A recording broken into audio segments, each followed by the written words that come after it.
work with, but I'll just tell you with my experiences, in most mediations that I attend, the people really do want to pay. They understand what they're into. There has been communications in a lot of them. A lot of times we come already knowing what the agreement should be.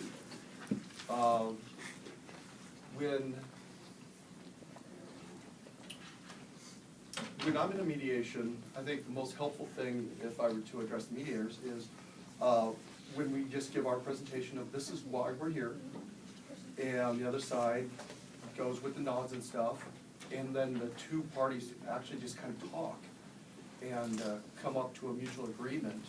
That usually runs the best. The worst times I've had is when mediators in different counties will step in because they're not quite clicking with what's going on, but the two parties that are involved understand what's going on, and they start digging around in it, and it actually throws more questions into the mediation that didn't need to be there, and it confuses, it starts clouding the issues, and it actually starts throwing a tailspin into the whole thing, and we end up in a trial out over it because, you know, something about interest came off, or something about one of the fees looked funny to the mediator, but the other person understood it or thought they did, but then it got brought up in a different light, now it looked kind of different. And we spent a lot of time going back to the basics of why we're here, what's happening. Let's see. We've done quite a few mediations.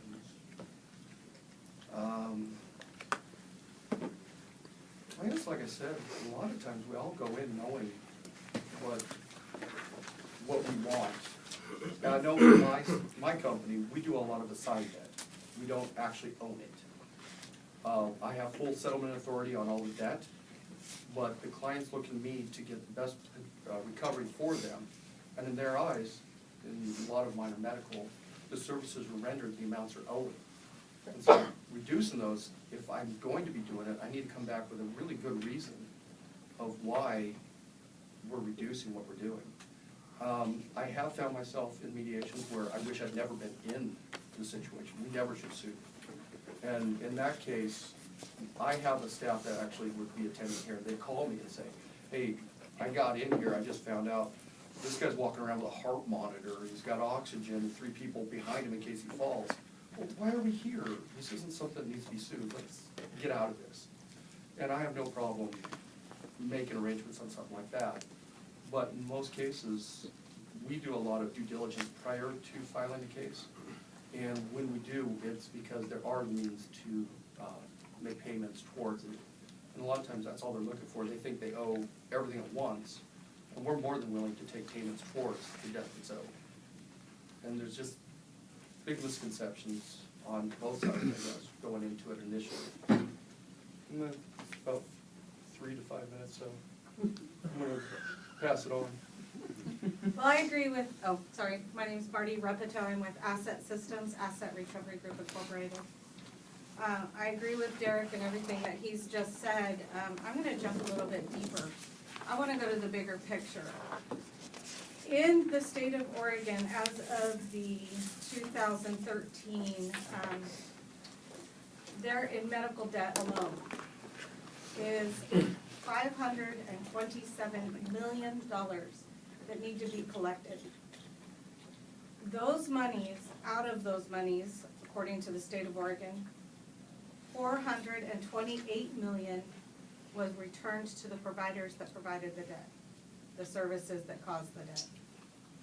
Those monies are very important for us as collectors to collect, not only for our clients to stay in business, but for other things that they maintain, such as charitable negotiations, when they have an indigent person come into the hospital, people that are wanting free services that can't afford or don't have insurance. There's a lot of adjustments, and you'll see on a lot of our mediations where we'll say this is what your insurance paid, this is what was adjusted.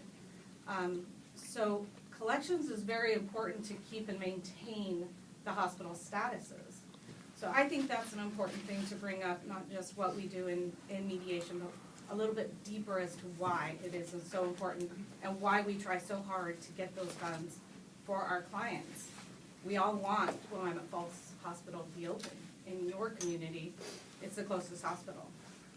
If Willamette Falls closes down because they're not being able to collect the funds to maintain the services that they provide, what's the nearest hospital for you? It's a hard thing to think about when you have a 2-year-old that's really sick or needs emergency care and services. So there's a bigger picture to why I think we collect, and as Derek said, you know, we've done our due diligence. We've worked the account. Our office at least works it for 6 months before we even look at it first week.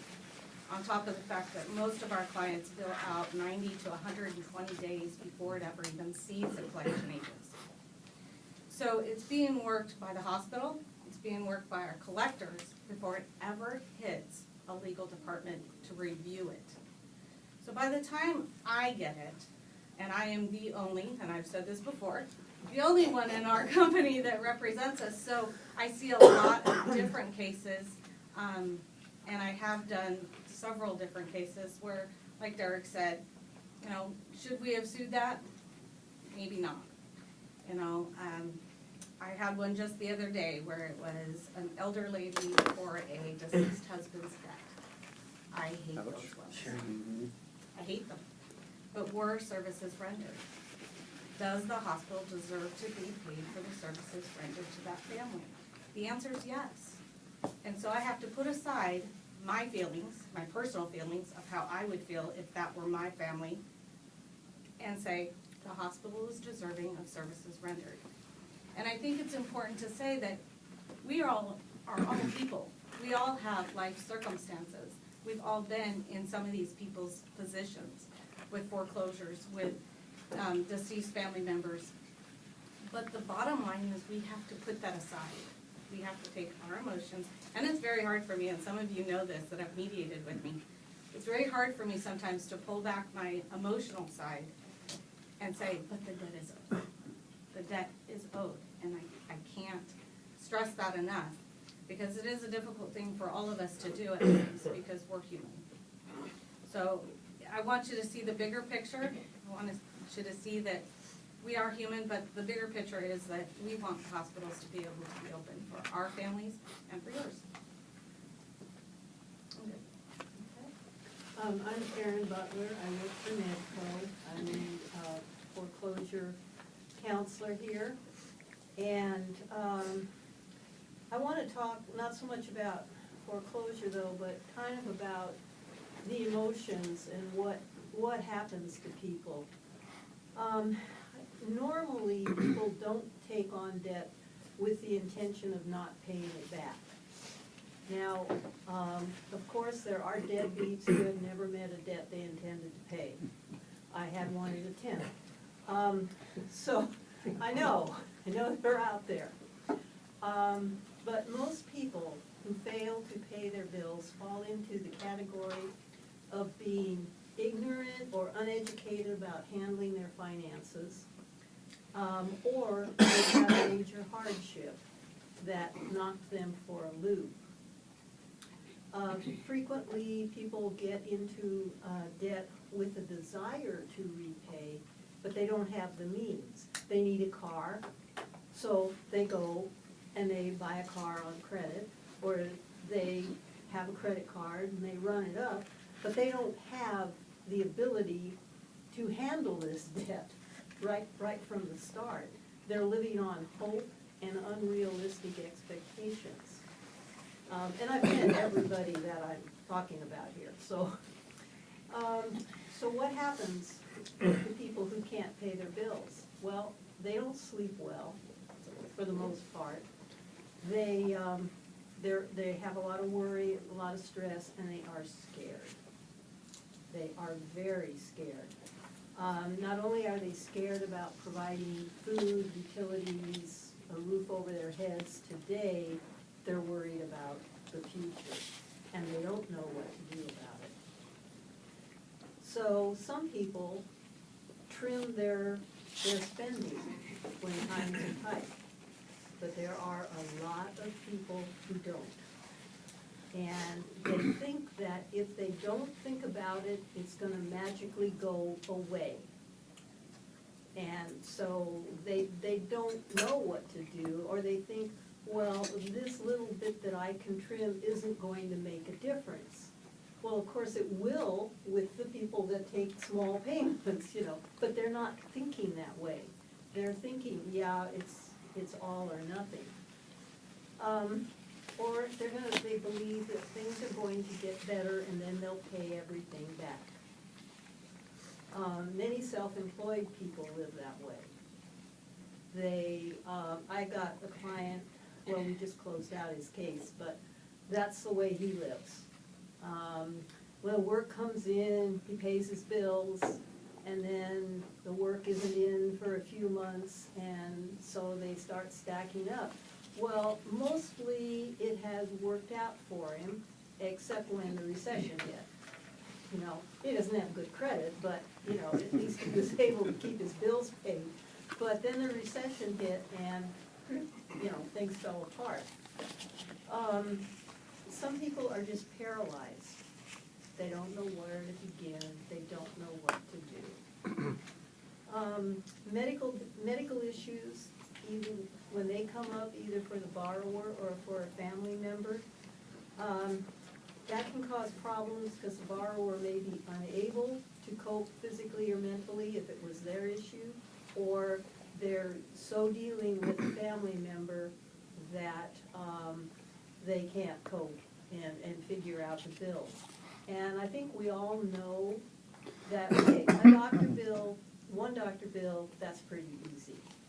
You go to the hospital and you get, you know, 15 bills coming in.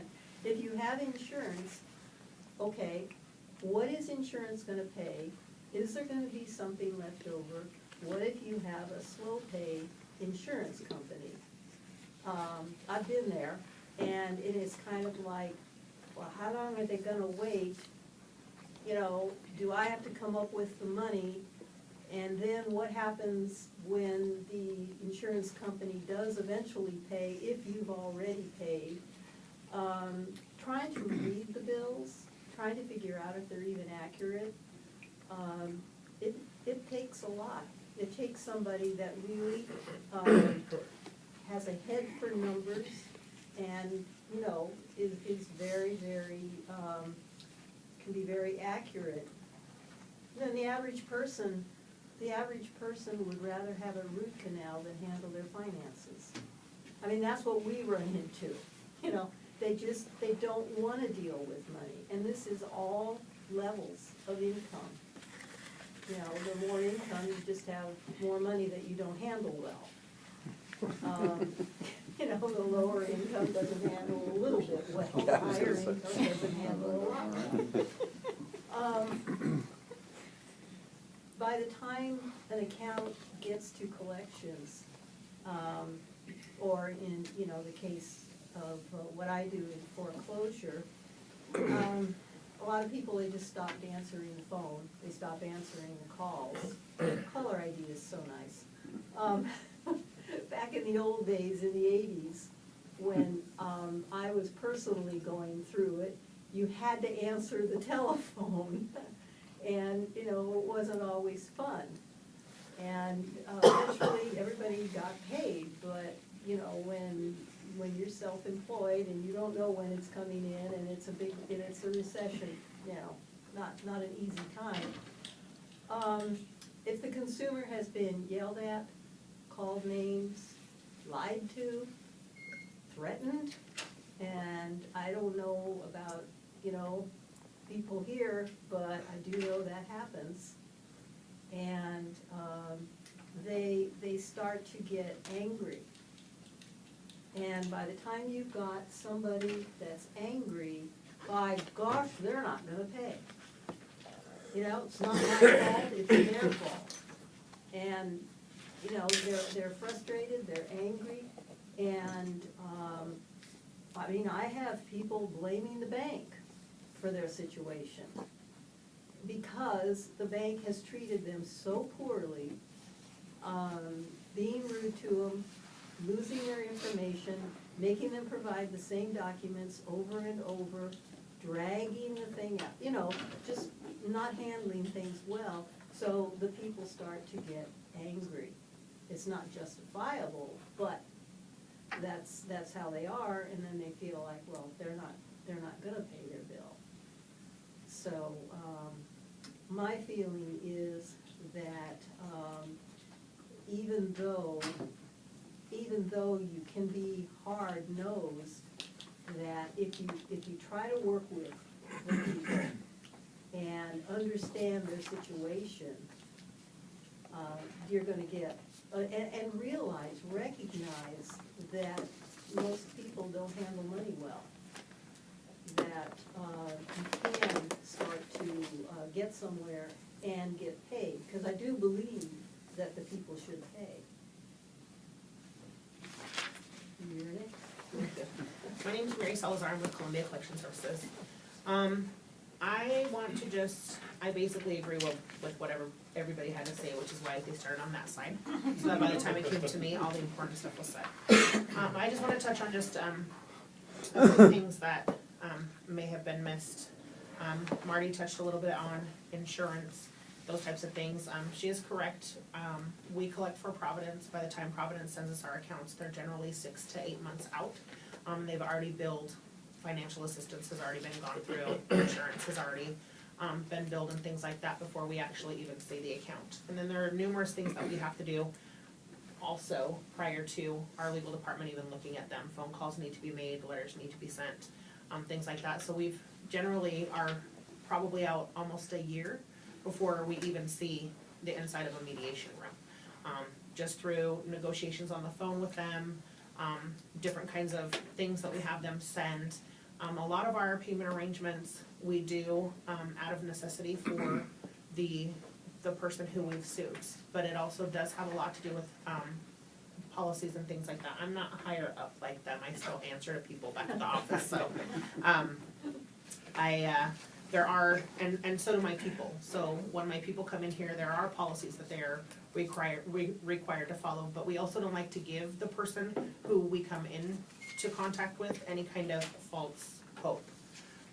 We know that insurance probably cannot be rebuilt at this point in time because it's just been so long.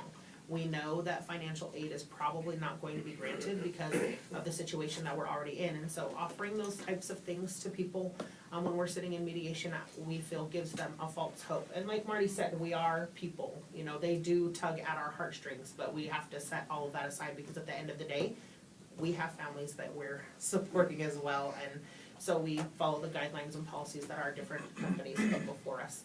And we do answer to our clients. So if Providence pulls their accounts from Columbia tomorrow, Columbia's doors will probably close, which means that the 70-some odd people that rely on what we do for a living, in order for them to feed their families, they all of a sudden don't have a job. So when we come here, there are certain things that we need to do in order to get them into a payment arrangement. We don't want to set them up for failure, but what some of my people have expressed, not necessarily here, but just as an overall type of, I mean, we deal with mediations all over the state of Oregon, is just, you know, there are certain things that need to be accomplished and certain things that need to be done where sometimes doors are closed for them, like file updates, making sure we have current information for people. A lot of times what you'll hear is people saying, well, you know what, I didn't get the notice, or, you know, it didn't come. And if we can't do these file updates to make sure that we have accurate information, to make sure that the information that we're getting and setting them up into is going to be a plan that's going to work for them, then they'll just be back in the same situation. And then just as far as giving legal advice and things like that, we lots of times, you know, mediators will say, well, what will happen after this, or what will happen after that? And that's just stuff that we as, you know, court reps generally don't like to get into, because it borderlines legal advice, and then they get exactly what they paid, you know, they can get exactly what they paid for it, which was absolutely nothing, because lots of times we're not really well versed in different types of situations and things like that. And I think that's pretty much it. They've touched on everything else, so you're up. I'm Jim Bugelman, and I'm with Valley Credit Service out of Salem. I don't know why I'm even here. These guys are really good. I'm gonna be here for comic relief. Okay? So I'll start with that. Okay? One of the biggest perspectives that hit me right between the eyes when I went to a collection agency is that nationally, only 16% of everything that we get is ever collected. Okay? So that's a really small number in the amount of things that we get in. Who's we? You said everything that We can get in, our office gets in about $4 million a month Okay, so in you- new bad debt. Okay? your type of office. Yeah, our type of office. We do a little bit better in 16, but with the recession, some, not a lot. Okay? And let me give you a little instance on, to kind of give a collector perspective. I was in the medical field for a while. I was patient account manager at the Eugene Hospital and Clinic, and then I was collection manager for Sacred Heart. And get your feelings, get in the middle of some of this stuff. And the hardest one I ever had was at the Eugene Clinic. And this family had 2 children that were terminally ill with cystic fibrosis. Okay?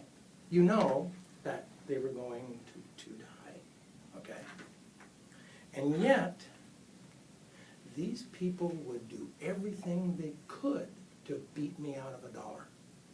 Okay? They would get the pharmacy printouts and send and fax them into the insurance company so they get paid instead of me. And then never send the money out. Okay? It was a constant fight to get the money, and at one time they accused my collector of going up in their child's hospital room and demanding payment when the child was on their deathbed. Okay? I researched it. That collector didn't even start until 4 months after the child passed away. Okay? So this is just a little bit of perspective of sometimes what we see. Okay? And it tugs at our heartstrings too. Okay? Just to let you know about that. Okay? The email said lessons learned in mediation, okay? Well, I guess probably the main thing I've learned is that debtors have perspectives also, okay? Not just us. Okay? And a lot of them, once they get to this part, they have lousy budgeting, okay? I spend some of my time in mediation trying to work out a budget for them. And they say, I'll pay $50 a month. I said, well, that would be fine if you're making $1,500 a month, but I gotta find out what's going on. So that's why I write it out, okay? And they dislike, even sometimes hate, the collectors asking for money. Okay, that's our job, okay? And our job, company policy says we ask for the balance in full, okay, right off the bat. And then we go down. Okay, how about paying it off in 90 days? Okay, well, so we keep going down to try to get something. Okay, one thing you need to understand is that when we go into mediation, every single one of these folks have already had a chance to pay voluntarily. And they chose not to take that option. Okay, and that's why we are where we're at. Okay. And another thing to kind of remember is that collectors work on commission. And that's why some of these things are sued when they really shouldn't be, because they're trying to make a living too. Okay? So, so when I come back and say, this was the lousiest suit I've ever seen in my life, okay, they're a little incensed. I have to tell them what happened with this. And we do training with the collectors to say, don't give us these. Okay, right? Everybody's shaking their head. I even started bringing them. What? I even bring the collector Yeah, nowadays. every now and then. Okay. And then I think you said it too, and I'm the same way. When I set up a payment plan, I say, listen, I will not set you up for failure, okay? This is what I want, but you tell me what you can pay, because when they do that, they own it. It's kind of like one of the greatest collection tools that we have. It's called the pause. You say, hi, Joe Smith, I'm Jim Buchelman, Valley Credit Service. I'm calling about the Willamette Falls Hospital bill. You owe $230. When can I expect the balance in full? The next one that talks loses. Okay? Everybody, I've waited a minute and a half, okay? Okay? And when if they come up with a payment plan, they own it. Okay? Because they're the ones that set it. So, just a little perspective of what collectors have to go through to get to the point of mediation. Okay? What we would like to see from mediators. Okay? Now, this isn't bad here in Clackamas County, okay? You guys are pretty good about this, but don't talk so much, okay? We've been in places where there's a half-hour dissertation by the judge, and then the mediators come sit down and they spend another half an hour talking, okay? We don't need this. Both of us just want to get out and go about our day, okay? So if everything has already been said, go from there. Get us to sign the paperwork and let us do it, okay?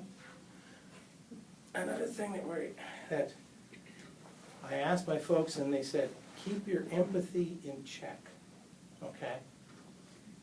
I empathize with these people too, okay? But we need you as an impartial third party, okay? And part of that is what Eric said about don't volunteer settlement ideas.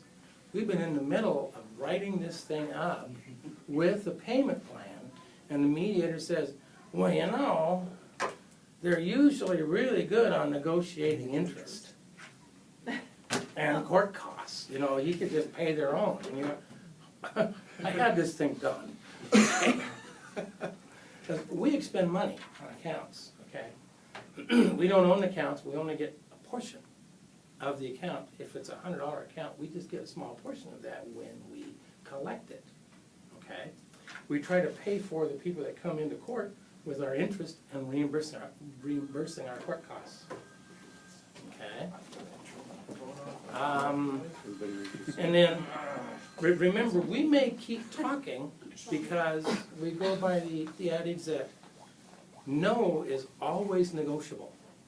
Yes never is. Okay? So if we say yes to a $50 payment plan, and then we find out that, oh, actually Mrs. is working and she's making $5,000 a month, we're pretty much done. Okay? We agreed to this payment plan. So, anyway, that's about all I have. Okay? Like I said, comic relief. Thank you all. Yeah, thank you. What questions do you guys have? I have a question. You said, and make sure I understood this correctly, that before, both parties come in, there's been,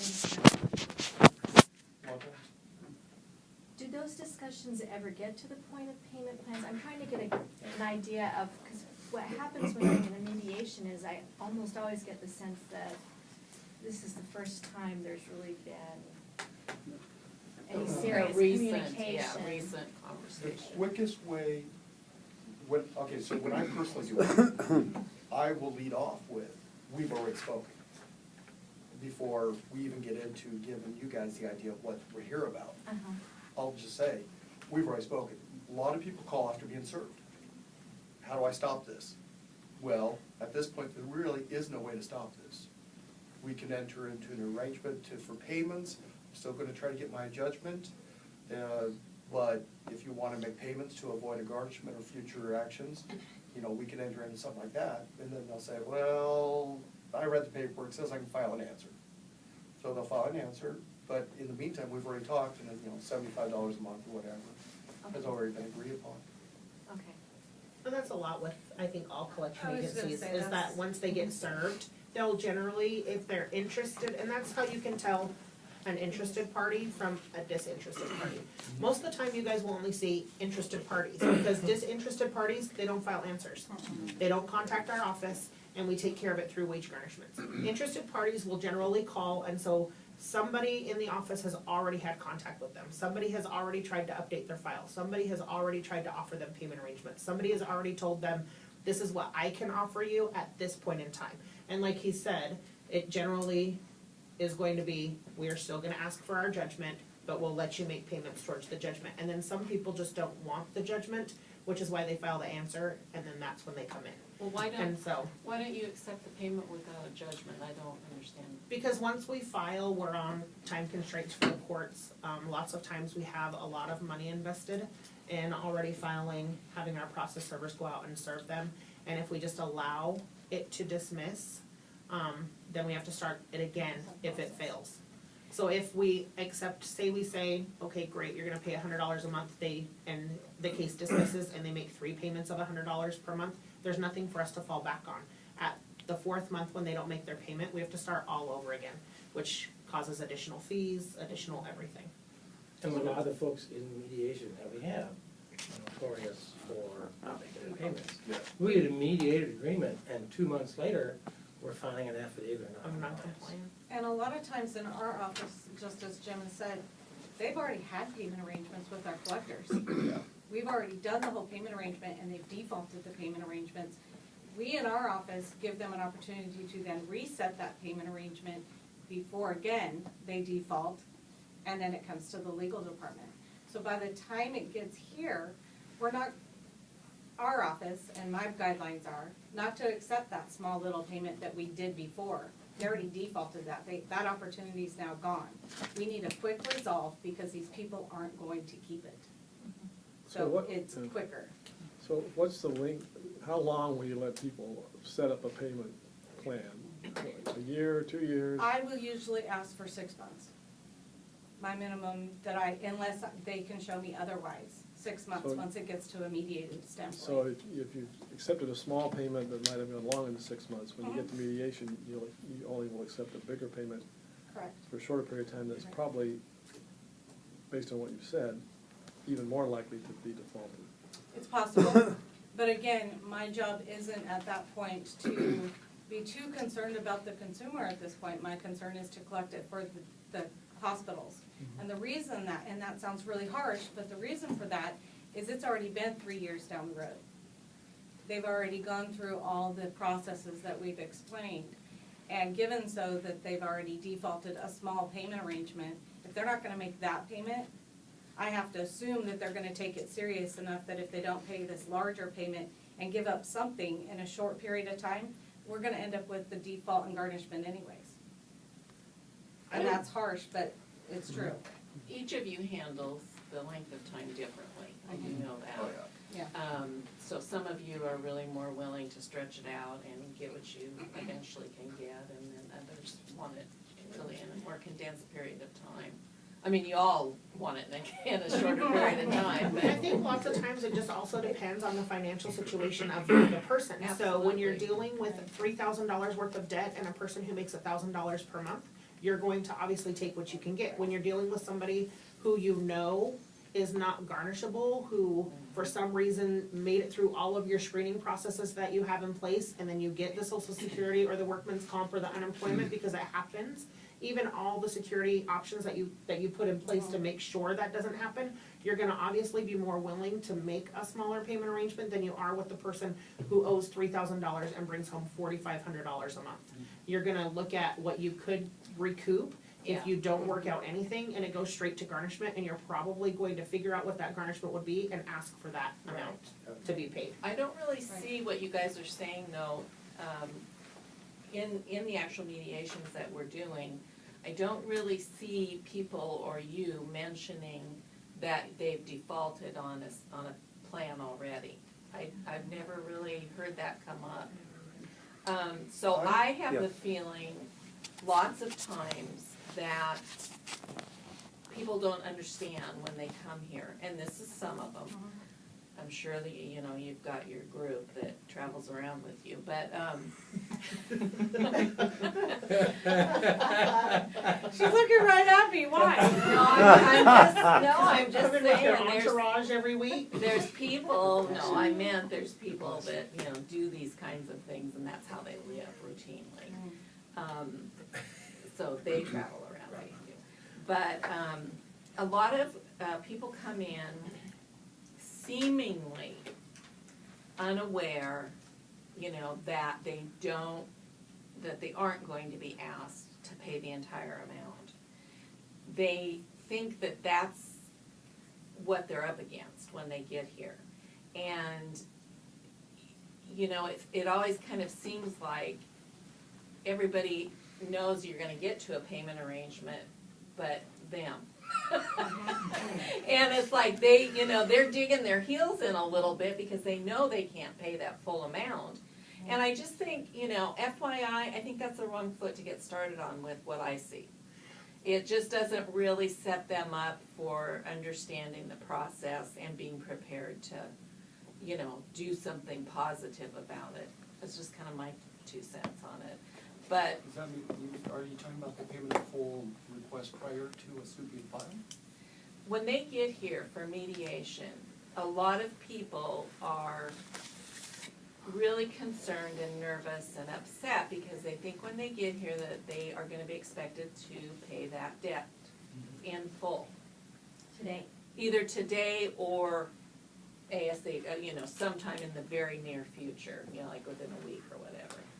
I don't think they come with the understanding or the knowledge that, and maybe it's their own, you know, they just ignore what you've told them previously, I don't know.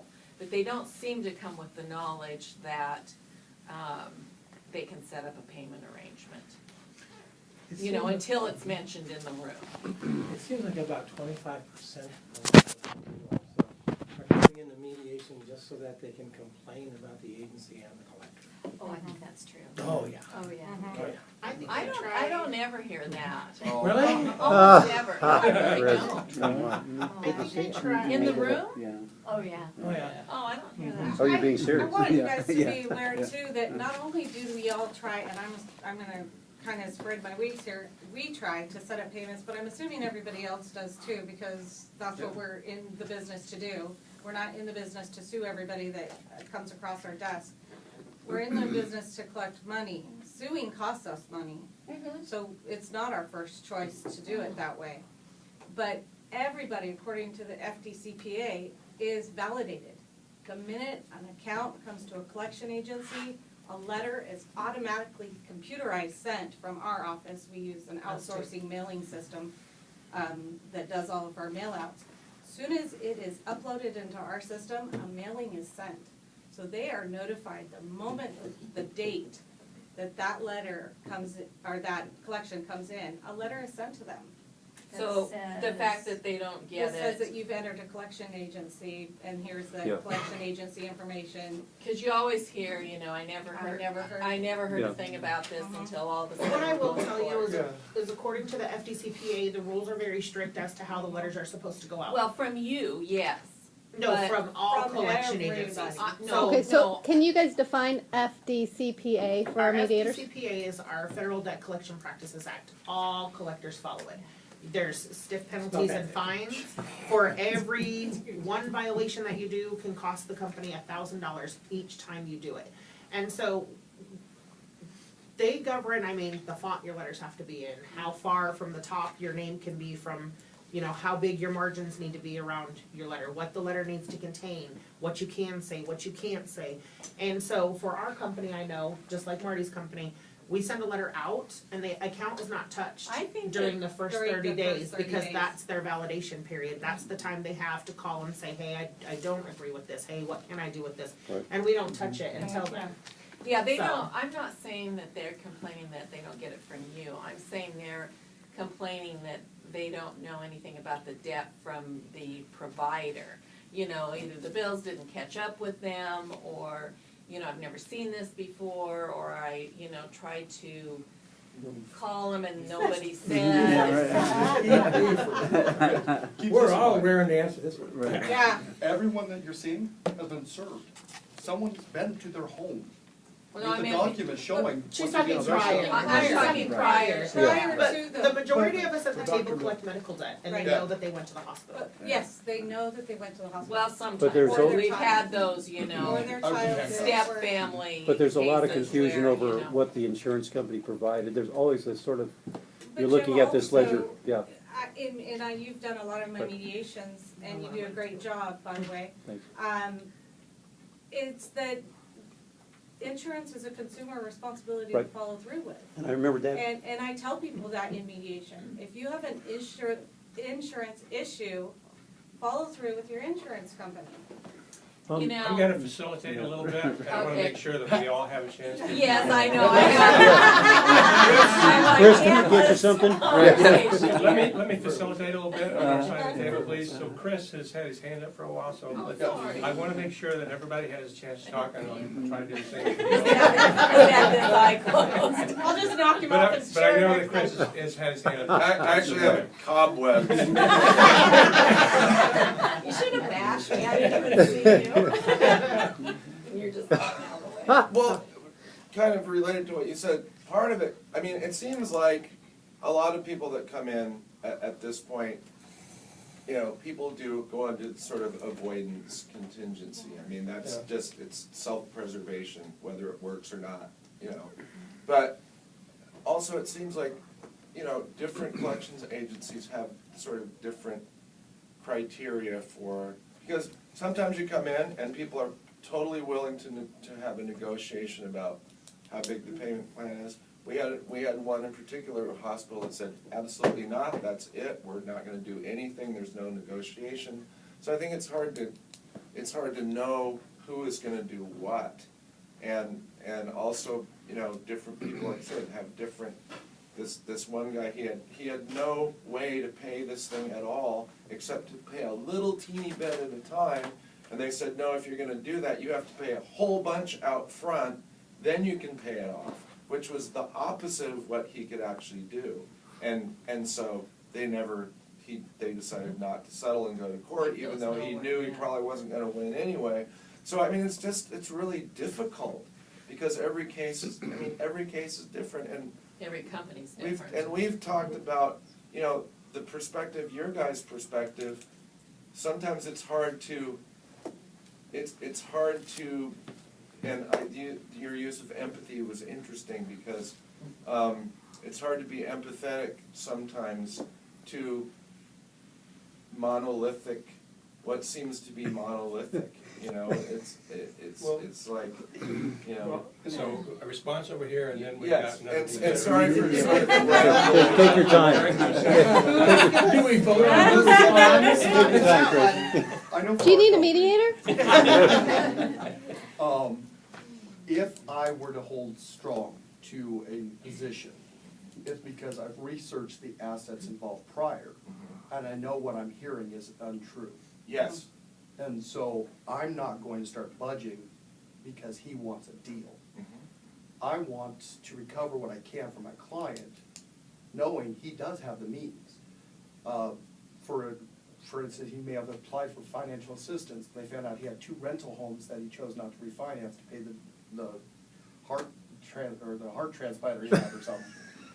And I didn't mean that I can't be empathetic, because we've talked about this thing. You guys are people too. I mean, you guys are. We have to. As far as we know. Yeah. Oh, thank you.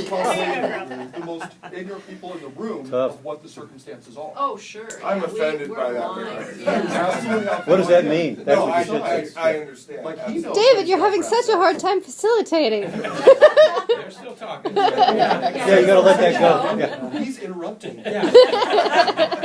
Actually, that's why you get paid the big bucks. Yeah, right. So I got another mediator comment over I just here. had a quick, aside from Jim's crack on the opening statement, which is riveting always, believe me, are you not basically pleased with the mediation process? And do you not see, you had made a comment about going to judgment and everything. Isn't it true that mediated agreements are more often honored? No. Then it does. No. That's not true? No, I'd Since say when? 80% of mine fail. it's a misconception. I wouldn't say mean, 80. I wouldn't say but- 80 either, but I do think it is Well, I a do. misconception that when we leave the room, that because they've entered into this type of voluntary payment, that they're going to follow through with it. I would say maybe we're closer to 70% on a affidavit of Failure. non-compliance, Yeah. and more like a 30% that actually follow through. See, now Well, that that's- really so- But the skews cool our thing is thinking. That's that- completely different than what I've been told and what I understand to be Yeah. true. Well, can you, So Ann, and then Brian over here, and then. No, I'm serious. Aaron. Well, that just raised another new question for me, so I'll follow that stream rather than the one I wanted to go down. We might be measuring So different things. when we're talking about the fact that many of them fail, have you evaluated what tends to stick? I mean, is there some Yeah, is there common, something that shakes out? something that makes them stick that, you know? Probably the person. people that know how to budget. Yeah. Yeah. Well, And you then talked when- about budgeting with Yeah. them, When right? when I ask them what their bills are, okay, I go on like 4 things, okay? Number one, this person has to have a place to live, so they gotta have income from that. Okay? Number 2, they have to eat. Number 3, they have to have a way to get to work. An $800 a month car payment is not a way to get to work, okay? You can get a bus pass and sell that car, an N94, okay? Once we've gone through all the steps here, and the people that understand this and what we've done to try to get them to this point are probably the ones who follow through. I mean, like, the one that we had, that Yes. we were talking about earlier, you know, your very first one that lasted 10 hours, Yes, it did. okay? That one paid all the way through. That surprised me. Yeah. Me too. I know. But one thing about mediation is that I go in and think that I always win. If they pay, I win. If they default, we win.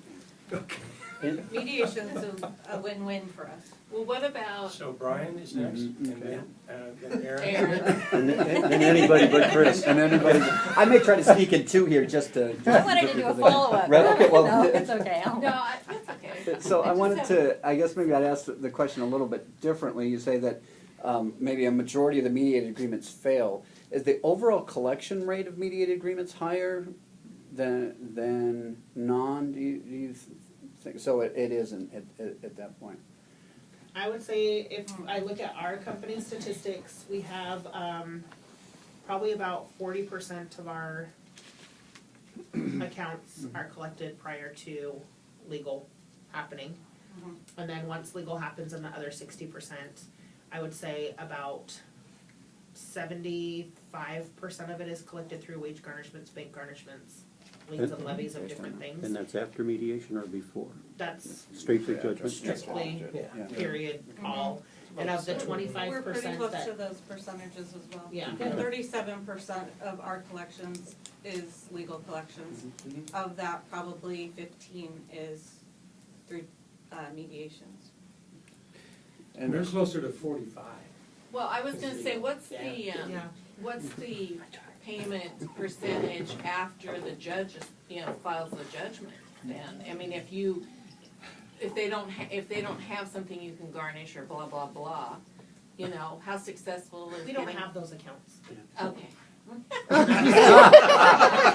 won't do anything, we won't do we tried anything that we couldn't garnish. That we couldn't collect after. We have to have So if some you go to semblance to get our court- court costs back. Yeah, if you go to court, then you know there's an avenue. There's an avenue for One of collection. the philosophies I have though is remember a judgment Renewable with for the an additional option term. to redo. So the circumstance today may not be the same 12 years from now. But for us, and I know for Marty, because me and Marty have talked at length about it, we have a step process and it goes through numerous steps before it's even filed on. And we are required to make sure that once the judge gives us the paper, it's a collectible paper. So we don't wanna sit on paper for 20 years, we wanna collect it after. I don't know, my only experience with the collection personally ever was with a company in this room. And many years ago. And I paid that $100 3 times before it could be recorded properly, apparently. It's not, You know, it's like they kept calling back, like 2 years later, you know, it's like, really? I gotta get you off my back again, same $100. But that's another Right. story. That's before Um, computers. I'd like to change the direction just a little bit here. I've heard that some of your employees have asked that maybe that mediators keep their empathy in check. And I've also heard that sometimes it's hard for you to keep your emotions out of it. And I also, it seems that many of the people that come in owing money, it seems like an important interest of theirs is just being heard, just having somebody go, you know, we do understand that there's some, you know, that there was some pain involved in this whole thing. And it seems helpful sometimes in that process to have you acknowledge that for them. I wanna answer that. Sure. Because I'm probably the most emotional person up here, Right, and most of you can right. tell that I am. Mhm. I work on that every single moment that I'm in a mediation. I truly, truly do, because I want to be empathetic. I want to be sympathetic to them sometimes. So by you going into that with me, makes it harder for me to stay blocked. Right. Go into it with them. Leave me out of it, leave what we could possibly do for them out of it. Mhm. You can engage them in that all you want. You can sympathize with them, as far as I'm concerned, with them. But leave what asset can do out of it. But do you hear what Amy? he's saying? Oh, Yeah, sorry. yeah, because Yeah, Laura. okay, because I think your follow-up is gonna be the same as No, mine. and I understand what he's saying, It's but the not problem is that when you start to walk down that road, Mhm. when you open those doors, then it's just one sympathetic Right. empathy after Right. another, and it gets off track, and then it gets derailed, and then trying to Right. bring it back in, Mhm. and then it's like, but you just heard my whole life story, you know exactly what I'm going through, and you still want me to pay $350, which is why a lot of times, if they're crying, there's no emotion. If they're, Right. you know, That's if where they're I was trying to upset, get to. and there's just no emotion, because once we open that door and we travel down that door, trying to get them back to where we need to have them, and then trying to get the best kind of arrangement for them out of it is gonna be impossible after that. So it's not that we don't feel for them, we do, we just don't travel down the road. Right, thank Oh. you, Mary. Okay, all right, Amy, Okay. and then, So I kind Chris, of am pulling back a little bit. I mean, it encourages me to hear you say that mediation is a positive thing for you guys. I mean, I'm hearing you say it because from a business perspective, you're gonna win either way. So, you know, that's from a business perspective. But we're also receiving, through this whole process, the toughest cases you have. They're the ones that are gonna be